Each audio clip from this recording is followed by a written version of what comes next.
สวัสดีครับมื้อนี้พามาเบิ่งพานสักการะพ่อแม่ครูบาอาจารย์เนื่องจากว่ามื้อนี้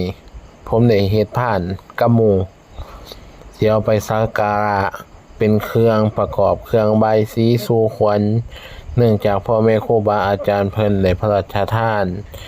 ยศพระครูสัญญาบัตร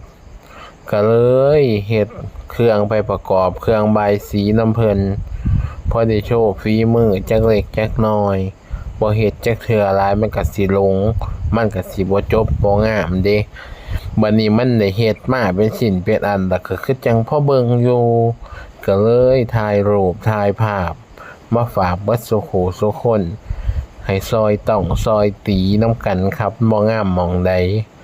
พานนี่ก็ไปเอาพานของครูบาอาจารย์ล่ะครับมาเป็นพานเงินแท้ก็เลยเฮ็ดให้มันสิคือๆแหน่ให้มันสมพานเงินเพิ่นซั่นได้อย่างนี้หั่นหมู่เจ้าว่าจังไดงามพอเบิ่งอยู่บ่อันรูปถ่ายนี่ครับอัดวิดีโอแล้วก็ไปแคปมามันก็เลยอาจจะกวน